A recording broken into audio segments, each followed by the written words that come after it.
Hello friends, part 2 अंकेक्षणाचे प्रकार. यामध्ये आपण संपूर्ण अंकेक्षण, अंशतः अंकेक्षण, त्याचप्रमाणे वार्षिक अंकेक्षण या भागाचा अभ्यास केला. वार्षिक अंकेक्षणाचे काही फायदे असले तरी काही दोषसुद्धा आहे. उदाहरणार्थ, वार्षिक अंकेक्षणामध्ये खर्च कमी लागतो, परंतु यामध्ये पूर्णपणे सखोल तपासणी होऊ शकत नाही. त्यामुळे व्यावहारिक दृष्टिकोनातून जे अंकेक्षणाचे 3 प्रकार आहेत. पहिला प्रकार आपण अभ्यासला वार्षिक अंकेक्षण, दुसरा प्रकार आहे सतत अंकेक्षण आणि तिसरा प्रकार आहे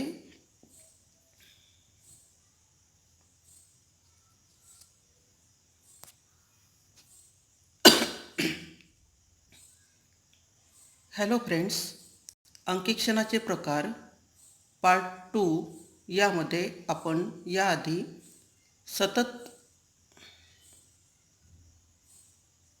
हॅलो फ्रेंड्स, यापूर्वी आपण पार्ट 2 मध्ये अंकेक्षणाचे प्रकार या अंतर्गत संपूर्ण अंकेक्षण, त्याचप्रमाणे अंशतः अंकेक्षण अभ्यासलं आणि व्यवहाराच्या स्वरूपानुसार आपण वार्षिक अंकेक्षण हे सुद्धा अभ्यासलं. तर व्यावहारिक दृष्टिकोनातून अंकेक्षणाचे 3 प्रकार पडतात असं आपण याआधी अभ्यासलं आहे. त्यामध्ये पहिला प्रकार आहे वार्षिक अंकेक्षण, ॲन्युअल ऑडिट. दुसरा प्रकार आहे सतत अंकेक्षण, कंटिन्युअस ऑडिटिंग. आणि तिसरा प्रकार आहे मध्यावधी अंकेक्षण म्हणजेच इंटरिम ऑडिट. तर दुसरा प्रकार आज आपण अभ्यासणार आहोत, सतत अंकेक्षण, कंटिन्युअस ऑडिटिंग. तर सतत अंकेक्षण हे वार्षिक अंकेक्षणाचे जे काही त्रुटी आहेत, दोष आहे, त्यावर मात करण्यासाठी उपयोगात आणलं जात असतं. वार्षिक अंकेक्षणाचे आपण काही फायदे बघितले, त्याप्रमाणे काही दोषसुद्धा पाहिलेत. मुख्यतः वार्षिक अंकेक्षणामध्ये आपण अभ्यासलं की वार्षिक अंकेक्षणाला खर्च कमी लागत असतो, कारण एकदाच अंकेक्षण होत असतं. परंतु वार्षिक अंकेक्षणाद्वारे सखोल अंकेक्षण होईलच असं नाही.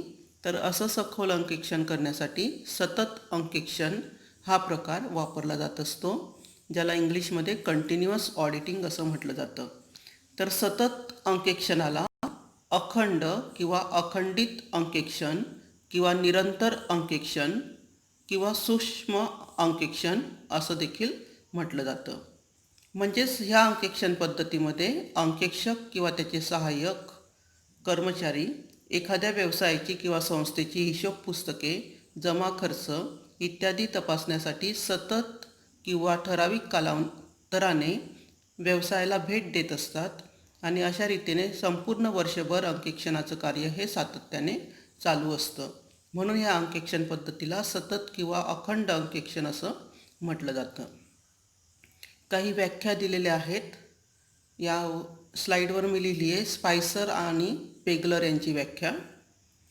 त्यांनी म्हटलेलं आहे की सतत अंकेक्षण पद्धतीत अंकेक्षकाचे कर्मचारी सतत वर्षभर जमा खर्चाची तपासणी किंवा अंकेक्षण करीत असतात, किंवा ते संपूर्ण वर्षाच्या कालावधीत थोड्या काळानंतर किंवा विशिष्ट कालावधीनंतर कार्यालयात जाऊन अंकेक्षणाचं कार्य करीत असतात. म्हणजे सतत अंकेक्षण ही कंटिन्युअस चालणारी प्रक्रिया आहे, अखंडितपणे चालणारी, वर्षभर चालणारी प्रोसेस आहे. त्यामुळे त्याला कंटिन्युअस ऑडिट असं म्हटलं जातं. Means a continuous audit is one where the auditor's staff is occupied continuously on the accounts the whole year round, or where the auditor attends at intervals or otherwise during the currency of the financial year and performs interim audit. ही व्याख्या स्पायसर आणि Pegler यांनी इंग्लिशमध्ये सुद्धा दिलेली आहे. थोडक्यात काय, सतत अंकेक्षण हे सतत सुरू असतं, वर्षभर सुरू असतं. म्हणजेच या ठिकाणी आपल्याला असं म्हणता येईल की जे अंकेक्षण आर्थिक वर्षाच्या सुरुवातीपासून आर्थिक वर्षाच्या अखेरपर्यंत केलं जातं आणि ज्यामध्ये अंकेक्षकाचे सहकारी पक्षकाराच्या कार्यालयात सतत येत असतात, अशा अंकेक्षणाला सतत अंकेक्षण असं म्हटलं जातं. बऱ्याचशा व्यवसाय संस्थांचा व्याप हा मोठा असतो, त्यामुळे सतत अंकेक्षण करणं त्या ठिकाणी आवश्यक भासत असतं. पुढची व्याख्या दिली आहे डॉक्टर सुधीर बोधनकर यांची. अंकेक्षणाच्या या पद्धतीमध्ये म्हणजे सतत अंकेक्षण पद्धतीमध्ये अंकेक्षक आणि त्याचे कर्मचारी आपल्या सोयीने वर्षभर पक्षकारांच्या कार्यालयात येऊन अंकेक्षणाचे काम करत असतात. त्यास सतत अंकेक्षण असं म्हणतात. म्हणजेच वर्षभर राऊंड मारून अंकेक्षणाचं काम हे होत असतं. वर्षभर हिशोब पुस्तकांची तपासणीही होत असते. तर यानुसारच आपल्याला सतत अंकेक्षणाची वैशिष्ट्ये मांडता येतील. तर पहिलं वैशिष्ट्य आहे सतत सुरू असते. म्हणजे सतत अंकेक्षण हे वर्षभर सुरू असतं. त्यामुळे या अंकेक्षणास अखंडित अंकेक्षण किंवा निरंतर अंकेक्षण असं देखील म्हणतात. वर्ष सुरू झाल्यापासून वर्ष संपेपर्यंत हे अंकेक्षण निरंतरपणे सुरू असते. दुसरं वैशिष्ट्य आहे वर्षाच्या सुरुवातीपासून तर वर्षाच्या शेवटपर्यंत हे अंकेक्षण केलं जातं. सतत अंकेक्षण हे आर्थिक वर्षाच्या सुरुवातीपासून ते आर्थिक वर्षाच्या शेवटपर्यंत केलं जातं. उदाहरणार्थ आर्थिक वर्ष जर 1 एप्रिलला सुरू होत असेल तर 1 एप्रिलपासून तर 31 मार्चपर्यंत हे अंकेक्षण केलं जात असतं. 1 एप्रिल 1919 ते 1 एप्रिल 1920 असं आपण म्हणू शकतो. त्यानंतर अंकेक्षक अचानक भेट देतो. पुष्कळदा अंकेक्षक ह्या अंकेक्षणासाठी अचानकपणे संबंधित व्यवसाय संस्थेला भेट देत असतो. व्यवसाय संस्थेच्या कार्यालयात जाऊन अंकेक्षण करत असतो. पुढचा मुद्दा आहे वैशिष्ट्यांमध्ये कर्मचाऱ्यांवर नैतिक प्रभाव राहतो. व्यवसाय संस्थेच्या कर्मचाऱ्यांवर सतत अंकेक्षणामुळे नैतिक दबाव किंवा प्रभाव पडत असतो. त्यामुळे ते आपलं काम चोखपणे करण्याचा त्या ठिकाणी प्रयत्न करत असतात. कामामध्ये अफरातफर किंवा कोणत्याही प्रकारे घोटाळा करण्याचा प्रयत्न या ठिकाणी कर्मचाऱ्यांकडून केला जात नाही. कारण त्यांच्यावर एक प्रकारे दबाव असतो की हिशोब तपासणीस कोणत्याही वेळेला येईल आणि आपल्या हिशोबांची तपासणी करेल. त्यानंतर पुढचा मुद्दा आहे वर्षभर जरी चालत असलं तरीसुद्धा अंकेक्षक त्याचा अहवाल मात्र संबंधित व्यावसायिकाला वर्षाच्या शेवटीच देतो. म्हणजे सतत अंकेक्षण पद्धतीत अंकेक्षणाचं कार्य जरी वर्षभर चालत असलं तरी अंकेक्षणाचा अहवाल मात्र संबंधित संस्थेला किंवा व्यावसायिकाला वर्षाच्या शेवटीच प्राप्त होत असतो. तर ही सतत अंकेक्षणाची वैशिष्ट्ये आहे कॅरेक्टरिस्टिक्स ऑफ कंटिन्युअस ऑडिट. त्यानंतर पुढचा पार्ट आहे सतत अंकेक्षणाची उपयुक्तता. उपयुक्ततामध्ये आपल्याला वैशिष्ट्यांनुसारच वर्णन करता येईल की मोठ्या प्रमाणावरील आर्थिक व्यवहार ज्या व्यवसाय संस्थेचे आहे त्या व्यवसायासाठी ही पद्धत उपयुक्त आहे. ज्या व्यवसाय संस्थांचे आर्थिक व्यवहार उलाढाल मोठ्या प्रमाणावर असते म्हणजेच हिशोब आणि जमा खर्च लिहिण्याचं कार्य हे मोठ्या प्रमाणात असतं, प्रचंड असतं, त्या हिशोबांचं किंवा व्यवहारांचं अंकेक्षण करण्यासाठी जास्त वेळ लागतो. अशा व्यवसाय संस्थांना सतत अंकेक्षण हे उपयुक्त ठरत असतं. सतत अंकेक्षणामुळे अशा व्यवसाय संस्थेला आपले वार्षिक हिशोब पुस्तके किंवा हिशोबपत्रके ठराविक कालमर्यादेमध्ये सादर करता येतात. ठराविक कालमर्यादेपर्यंत ते सादर केले जात असतात. त्यामुळे मोठ्या व्यवहार असलेल्या व्यवसाय संस्थांसाठी ही हिशोब तपासणी अतिशय उपयुक्त ठरत असते.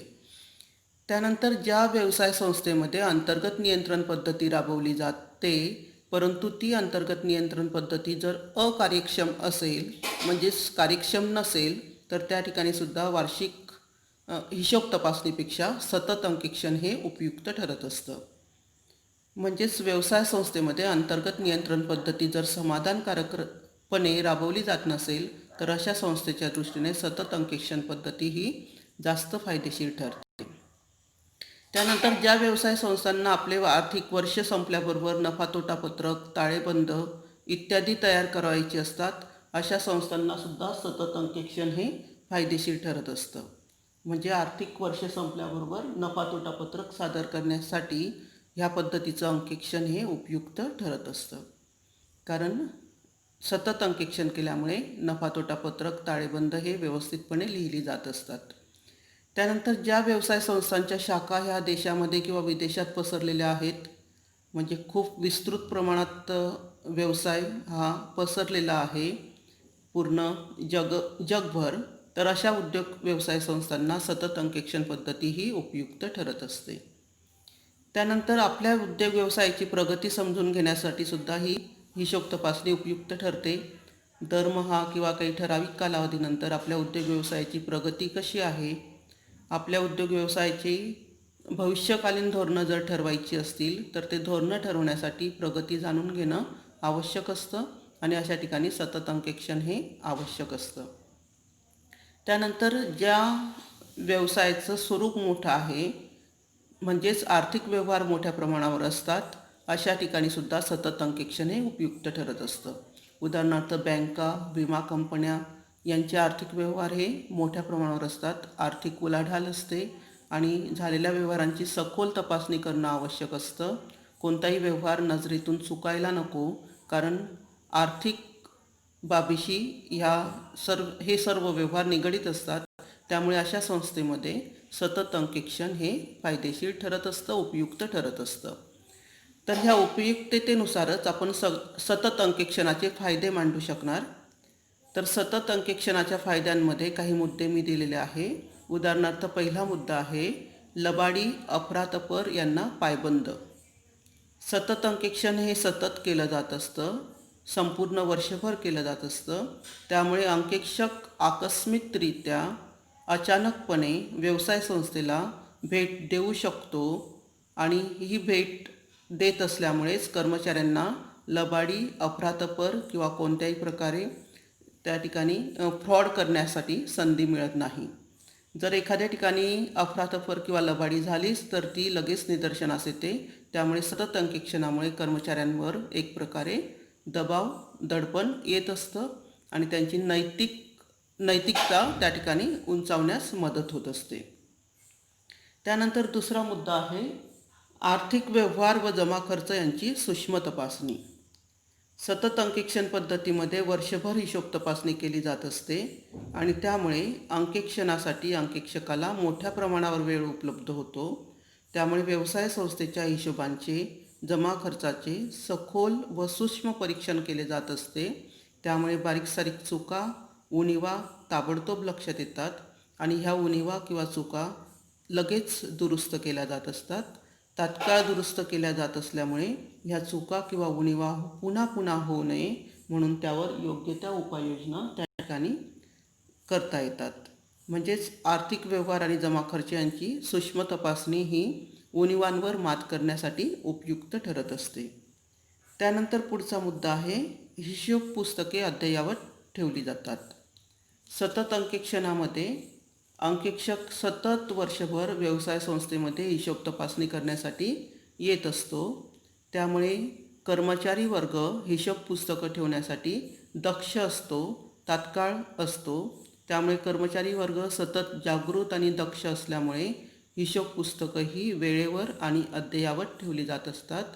परिणामतः काम व्यवस्थित होतं, चोख होतं आणि जमा खर्चाची हिशोब पुस्तके अद्ययावत असल्यामुळे हिशोबांची कार्यक्षमता वाढत असते. त्यानंतर पुढचा मुद्दा आहे वार्षिक खाती वेळेवर तयार करता येतात.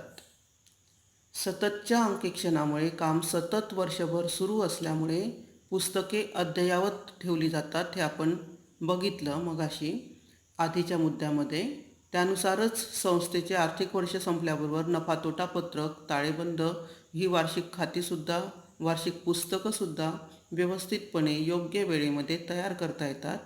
त्यामुळे बरीचशी कामं ही सुलभ होतात. उदाहरणार्थ कर आकारणी, कराचं कॅल्क्युलेशन ही कामं त्या ठिकाणी सुलभ आणि सोयीस्कर होत असतात. त्यानंतर हंगामी लाभांश देता येतो. पुष्कळशा व्यवसाय संस्थेची आर्थिक स्थिती ही भक्कम असते. त्यामुळे ते आपल्या सभासदांना इंटरिम डिव्हिडंड किंवा हंगामी लाभांश देऊ इच्छितात आणि अशा प्रकारचा इंटरिम डिव्हिडंड द्यायचा असेल तर हंगामी लाभांश जाहीर करण्यासाठी अंकेक्षित हिशोब पुस्तकं ही आवश्यक असतात आणि अंकेक्षित हिशोब पत्रकानुसार व्यवसायाची सध्याची आर्थिक परिस्थिती कशी आहे हे लक्षात येतं आणि त्यावरून संचालकांना हंगामी लाभांश जाहीर करण्यासाठी या अंकेक्षणाचा उपयोग होत असतो. कारण आवश्यक ती सर्व प्रकारची खाती यामध्ये तयार केली जात असतात आणि हंगामी लाभांश देण्यासाठी या प्रकारचं अंकेक्षण हे फायदेशीर ठरतं.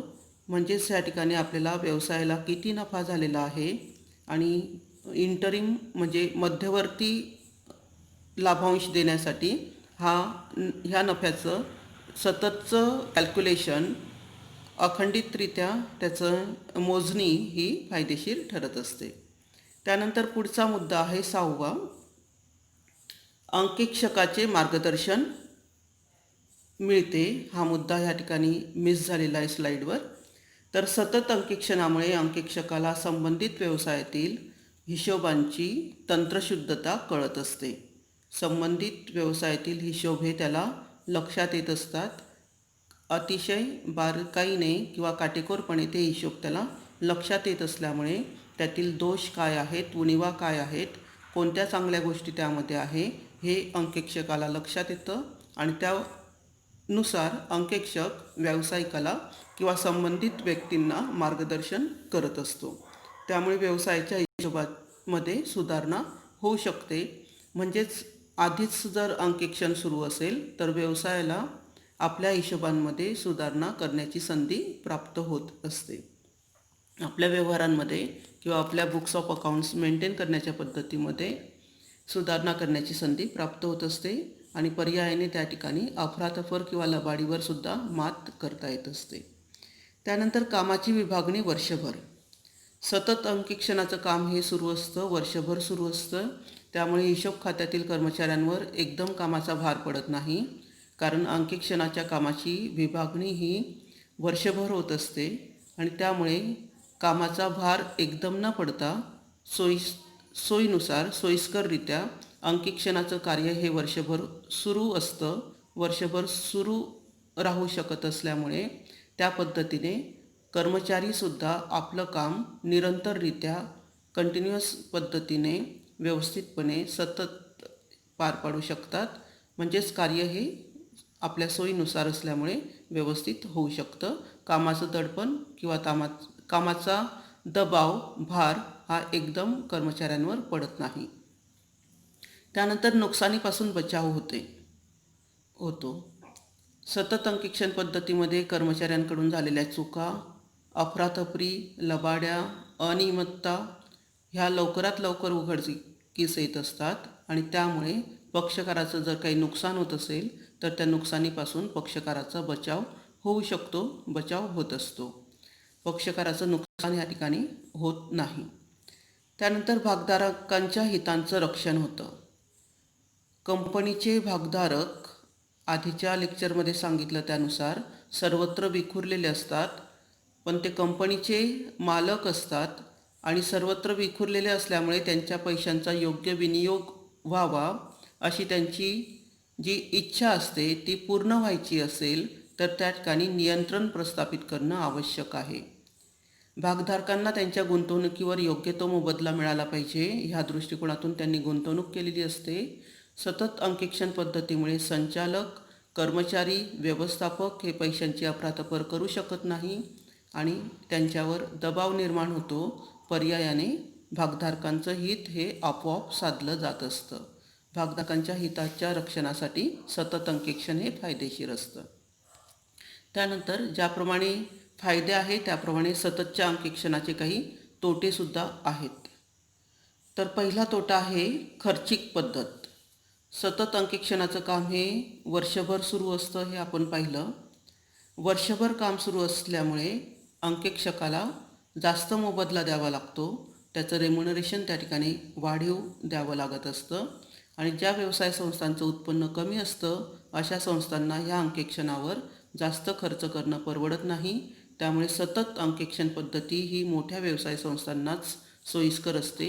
लहान व्यवसाय संस्थांना ती अंकेक्षण पद्धती कामाच्या तुलनेने खर्चिक ठरते. त्यामुळे लहान व्यवसाय संस्था ह्या अंकेक्षण पद्धतीचा वापर करू शकत नाही. त्यानंतर दुसरा दोष आहे दैनंदिन कामात अडथळे. आपण मगाशी पाहिलं की अंकेक्षक हा पुन्हा पुन्हा व्यवसाय संस्थेला भेट देत असतो.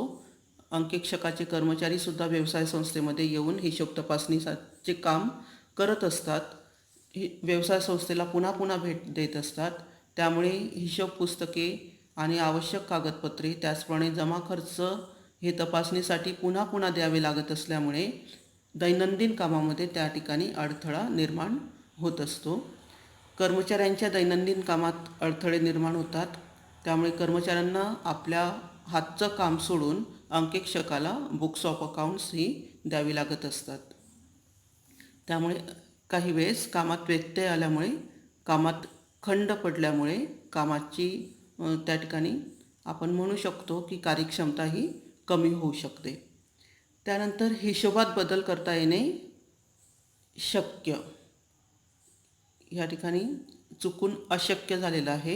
हिशोबात बदल करता येणे शक्य होत असतं. म्हणजे सतत अंकेक्षण पद्धतीमध्ये हिशोबाची पुस्तके व्यवसाय संस्थेच्या कार्यालयातच राहत असतात. त्यामुळे ज्या व्यवहाराचं अंकेक्षण पूर्ण झालेलं असेल अशा व्यवहारामध्ये कर्मचाऱ्यांना लबाडी किंवा अफरातफर किंवा फेरफार बदल करण्याच्या दृष्टीने संधी ही प्राप्त होत असते. त्यामुळे हिशोबामध्ये बदल करणं त्यांना अशक्य होत नाही, तर ते हिशोबामध्ये सहजपणे बदल करतात आणि ते बदल बऱ्याच वेळेला अंकेक्षकाच्या लक्षात येत नाहीत आणि फायनली ज्यावेळेस तो अहवाल देतो त्यावेळेस तो अहवाल हा त्रुटी असलेला असू शकतो. त्या अहवालामध्ये काही दोष हे राहू शकतात. म्हणजेच अंकेक्षण केलेल्या व्यवहारांची पुन्हा तपासणी केली जात नसल्यामुळे लबाडी किंवा अफरातफर हे उघडकीस येऊ शकत नाही आणि सततच्या अंकेक्षणामुळे हिशोब तपासणीसाने केलेल्या हिशोब तपासणीमध्ये काही वेळेस बदल होणं हे शक्य असतं. त्यानंतर पुढचा मुद्दा आहे संगनमत होण्याची शक्यता. अंकेक्षक आणि त्याचे सहकारी अंकेक्षणाच्या उद्देशाने वारंवार संस्थेच्या कार्यालयामध्ये येत असतात. त्यामुळे कार्यालयातील कर्मचारी आणि अंकेक्षकाचे कर्मचारी यांच्यामध्ये आपुलकीचं नातं किंवा मैत्री ही निर्माण होत असते. त्यामुळे बऱ्याच वेळेला संगनमत करून त्या ठिकाणी लबाडी करण्याचा प्रयत्न हा केला जाऊ शकतो. अफरातफर त्यामुळे उघड न होता अंकेक्षकाचे कर्मचारीसुद्धा त्यामध्ये भागीदार होतात आणि त्यामुळेच अंकेक्षणाचा मूळ उद्देश हा साध्य होऊ शकत नाही, मूळ उद्देश बाजूला पडतो.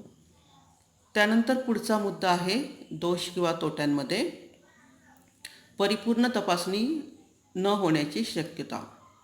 बऱ्याच वेळेला सूक्ष्म तपासणी किंवा बारीकसारीक गोष्टी तपासणी करण्याचे राहून जातात. सतत अंकेक्षण पद्धतीमुळे अंकेक्षणाचं काम हे एकाच बैठकीत पूर्ण होऊ शकत नाही. ते अखंडपणे सुरू असतं. ते निरंतरपणे टप्प्याटप्प्याने पूर्ण केलं जात असतं. त्यामुळे सर्वच व्यवहारांची तपासणी होईलच असं सांगता येत नाही. पुष्कळदा महत्त्वाचे व्यवहार हे तपासणी करायचे राहून जातात आणि व्यवसाय संस्थेचे मोठ्या प्रमाणावर त्यामुळे नुकसान होण्याची शक्यता नाकारता येत नाही. त्यानंतर अंकेक्षण कंटाळवाणे होते. सतत अंकेक्षणामध्ये अंकेक्षकाला तेच काम वर्षभर करावं लागत असतं आणि सातत्याने एकच काम करावं लागत असल्यामुळे सदरचं काम हे त्याला सूक्ष्म आणि काटेकोरपणे करता येत नाही. त्याचप्रमाणे व्यवसाय संस्थेतील कर्मचारीसुद्धा अंकेक्षणाच्या कामाला सतत चालत असल्यामुळे कंटाळून जातात आणि त्यामुळे अंकेक्षकाचा नैतिक प्रभावसुद्धा त्या कर्मचाऱ्यांवरचा कमी होऊ शकतो. म्हणजेच अंकेक्षण हे सतत चालत असल्यामुळे बऱ्याच वेळेला कंटाळवाणं होत असतं. त्यानंतर अंकेक्षणाचं काम बऱ्याच वेळेला घाईगर्दीत आटोपलं जातं, पूर्ण केलं जातं. अंकेक्षकाला एकाच वेळी अनेक व्यवसाय संस्थांचे हिशोब तपासणी करायची असते, अंकेक्षण करायचं असतं. सतत अंकेक्षण सुरू असतं आणि हे सततचं अंकेक्षण वर्षभर चालू असल्यामुळे आणि त्याचप्रमाणे अनेक ठिकाणचं अंकेक्षण त्या अंकेक्षकाकडे असल्यामुळे त्यामध्ये नियमितता राहीलच असं नाही. बऱ्याच वेळेला त्यामध्ये नियमितता राखली जात नाही आणि अंकेक्षण हे घाईगर्दीमध्ये पूर्ण केलं जातं. त्यामुळे व्यवसायाचं योग्य आणि वास्तविक चित्र जे काही दर्शवायला हवं अंकेक्षणाच्या माध्यमातून ते दिसू शकत नाही. अंकेक्षक त्यामध्ये यशस्वी होत नाही. त्यानंतर वर्षाच्या अखेरीस निष्काळजीपणा केला जातो. व्यक्तिगत खात्यांची तपासणी काळजीपूर्वक केली जात असली तरी वर्षाच्या अखेरीस मात्र म्हणावी तेवढी काळजीही घेतली जात नाही. त्यामुळे व्यक्तिगत खात्यातून सुद्धा अफरातफर होण्याची शक्यता असते. निष्काळजीपणा केल्यामुळे त्या ठिकाणी बऱ्याच वेळेला कामामध्ये दिरंगाई झाल्यामुळे काही अफरातफरी संभवतात. त्यानंतर नोंदवहीचा अवास्तव वापर केला जात असतो. अंकेक्षकाला नोंदवहीचा जास्तीत जास्त उपयोग हा करावा लागतो. पुन्हा पुन्हा जी टिपणं आहे ती लिहावी लागतात. वर्षभर भेटी दिल्यानंतर पहिल्या महिन्यामध्ये काय त्याने कसली हिशोब तपासणी केली, त्यानंतरच्या महिन्यामध्ये कोणती हिशोब तपासणी केली आणि त्या हिशोब तपासणीचं स्वरूप काय होतं, किती प्रमाणात हिशोब तपासणी केली गेली, कोणते पाढ तपासले गेले, कोणते पार्ट्स तपासायचे राहून गेलेत, याच्या नोंदी त्याला नोंदवहीमध्ये कराव्या लागत असतात. जे काम हे जिकीचं होऊ शकतं किंवा कॉम्प्लिकेशन्स त्यामध्ये वाढू शकतात. तर काही फायदे आहेत, त्याचप्रमाणे काही तोटे किंवा दोषसुद्धा आहे सतत अंकेक्षण पद्धतीमध्ये. तर तोटे किंवा दोष असले तरीसुद्धा त्यावर मात करण्यासाठी काही उपाययोजना जर राबवल्या तर हे अंकेक्षण अतिशय प्रभावी ठरू शकतं. उदाहरणार्थ पहिली उपाययोजना आहे कर्मचाऱ्यांवर नियंत्रण असावे. सतत अंकेक्षण पद्धतीमध्ये अंकेक्षण झाल्यावर हिशोब हे वह्या सांभाळणाऱ्या कर्मचाऱ्यांच्या ताब्यात द्यावी लागतात. त्यामुळे ज्या कर्मचाऱ्यांच्या ताब्यात ते दिले जातात त्या कर्मचाऱ्यांवर नियंत्रण प्रस्थापित जर केलं गेलं तर त्या हिशोब तपासणीचा उद्देश हा सफल होऊ शकतो.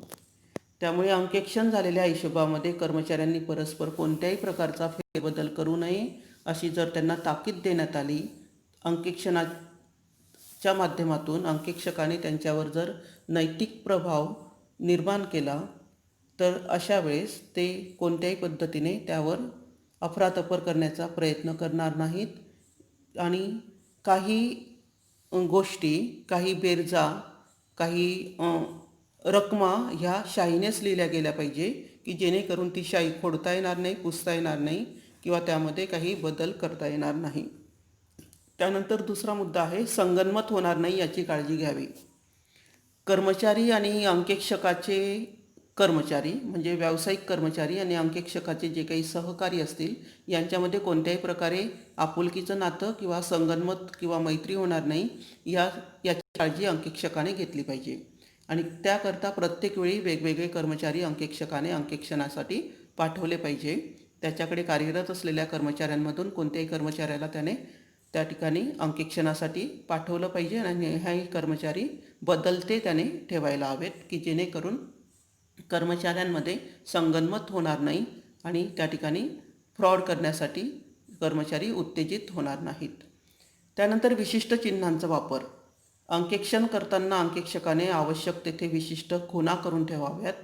त्याचप्रमाणे काही त्याचे गुप्त चिन्ह असतील त्या चिन्हांचा सुद्धा उपयोग करावा की जेणेकरून काही फेरबदल केले गेले तर ते त्याच्या निदर्शनास लगेच येतील, त्याला ते लक्षात येईल.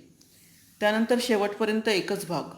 ज्या भागाचं अंकेक्षण सुरू केलेलं आहे त्या भागाचं अंकेक्षण अंकेक्षकाने पूर्ण केलं पाहिजे आणि पूर्ण केल्याशिवाय दुसरा भाग त्याने हातात घेऊ नये. म्हणजे अंकेक्षणाचं काम शक्यतोवर पूर्ण झाल्याशिवाय थांबवू नये. एखादा भाग, उदाहरणार्थ अंकेक्षक हा मालमत्तेचं सत्यापन करीत आहे तर ते सत्यापन त्याने पूर्ण केलं पाहिजे. म्हणजे त्या मालमत्तेचं व्हॅल्यू बरोबर आहे किंवा नाही हे जर तपासून पाहायचं असेल तर त्याने त्या मालमत्तेचे वाउचर्स किंवा मालमत्तेच्या संबंधित असलेली कागदपत्र एकदा हाती घेतल्यानंतर त्याचं सत्यापन, त्याचं व्हॅल्युएशन हे पूर्ण अंकेक्षण केलं पाहिजे आणि त्यानंतरच दुसरं कार्य, दुसरं अंकेक्षण हाती घेतलं पाहिजे. त्यानंतर पुढचा भाग आहे, पुढची उपाययोजना आहे अचानक भेट द्यावी. अंकेक्षकाने सतत अंकेक्षण करत असताना संस्थेला भेट देताना कोणत्याही प्रकारची पूर्वसूचना न देता भेट द्यावी. म्हणजे विना सूचना त्याने भेट द्यावी जेणेकरून हिशोब आणि जमा खर्च लिहिण्याची जबाबदारी असलेले कर्मचारी त्या ठिकाणी व्यवस्थितपणे हिशोब लिहितील. त्यामध्ये कोणत्याही प्रकारे ते बदल करू शकणार नाही आणि कर्मचारी सतर्क राहून कर्तव्यदक्ष राहतील आणि व्यवस्थितपणे हिशोब तपासणीही होऊ शकेल. त्यानंतर पुढचा मुद्दा आहे नोंदवहीचा उपयोग. अंकेक्षकाने नेहमी आपल्या नोंदवहीचा किंवा स्मरणवहीचा, डायरीचा उपयोग करावा. म्हणजे कोणतं काम किती पूर्ण झालेलं आहे याची नोंद त्याने व्यवस्थितपणे रोजच्या रोज म्हणजे नेहमीच ठेवावी. महत्त्वाची आकडेवारी व्यवहार हे त्याने नोंदवहीमध्ये लिहून ठेवावेत की जेणेकरून विसर पडणार नाही किंवा ज्यावेळेस आवश्यकता भासेल त्यावेळेस त्या नोंदवहीचा उपयोग रेफरन्स म्हणून करता येईल. त्यानंतर विशिष्ट खात्यांची शेवटी तपासणी.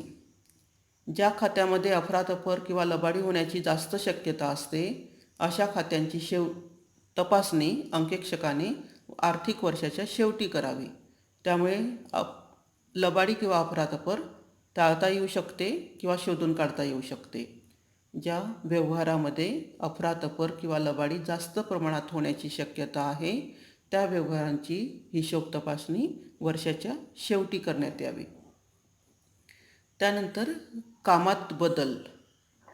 जे काही बदल करायचे आहे ते बदल कार्यालयीन कर्मचाऱ्यांच्या कामात वेळोवेळी करण्यात येत असतील तर ते सुद्धा अंकेक्षकाने लक्षात घेतले पाहिजे.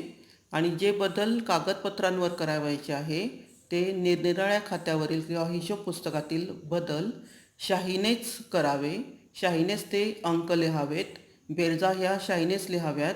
आकड्यात जर फेरबदल करण्याची आवश्यकता भासली अंकेक्षकाला स्वतः तर शाहीने लिहून त्याने त्या ठिकाणी सही करावी. म्हणजे फेरबदल इतर कर्मचाऱ्यांकडून किंवा व्यावसायिक कर्मचाऱ्यांकडून करण्याची शक्यता त्या ठिकाणी मिटेल, कमी होईल. त्यानंतर दुरुस्तीशिवाय पुढे जाऊ नये. आधी केलेल्या अंकेक्षणामध्ये ज्या चुका झालेल्या आहेत, ज्या लबाड्या किंवा अनियमितता दृष्टीस पडलेल्या असतील त्या दुरुस्त्या केल्याशिवाय हिशोब तपासणीसाने त्याचं अंकेक्षणाचं काम पुढे सुरू करू नये. म्हणजे आधी ज्या चुका, लबाड्या, अनियमितता त्याला लक्षात आलेल्या आहे त्यावर काय सुधारणा करण्यात आलेली आहे हे अंकेक्षकाने आधी लक्षात घ्यावं. त्या सुधारित झाल्यानंतरच पुढचं अंकेक्षण त्याने हाती घ्यावं. तर या पद्धतीने उपाययोजना अंकेक्षकाने सतत अंकेक्षण करत असताना राबवल्या तर सततचं अंकेक्षण हे निश्चितच फायदेशीर ठरू शकेल. म्हणजे सतत अंकेक्षण हे खर्चिक असलं तरी व्यवसाय संस्थेच्या अफरातफरी किंवा लबाड्यांवर मात करण्यासाठी अतिशय आवश्यक आहे. ह्या अंकेक्षणाद्वारे सूक्ष्म आणि परिपूर्ण तपासणी केली जात असते. निष्काळजीपणा टाळला जात असतो. कर्मचाऱ्यांवर नियंत्रण प्रस्थापित होत असतं. त्यामुळे सततचं अंकेक्षण हे निश्चितच व्यवसाय संस्थेचं स्वरूप जर मोठं असेल तर फायदेशीर ठरत असतं. ह्या अंकेक्षणामुळे कर्मचाऱ्यांना मार्गदर्शनसुद्धा मिळत असतं. तर हे सर्व फायदे बघता सतत अंकेक्षण हे निश्चितच मोठ्या व्यवसाय संस्थेसाठी फायदेशीर होत असतं. सततचं अंकेक्षण झाल्यानंतर वार्षिक अंकेक्षण हा व्यावसायिक मोठ्या स्वरूपात व्यवसाय करणारा व्यावसायिक करू शकतो. म्हणजे सतत अंकेक्षण आणि वार्षिक अंकेक्षण या दोघी गोष्टी तो आपल्या व्यवसाय संस्थेमध्ये राबवू शकत असतो, हाती घेऊ शकत असतो. तर मित्रांनो, आज आपण सतत अंकेक्षण म्हणजे काय आणि सतत अंकेक्षणाचे फायदे व तोटे अभ्यासले. त्यानंतर व्यावहारिक स्वरूपानुसार आपला एक प्रकार बाकी आहे तो म्हणजे मध्यावधी अंकेक्षण, इंटरिम ऑडिट. तर तो आपण पुढच्या लेक्चरला अभ्यासूया. धन्यवाद.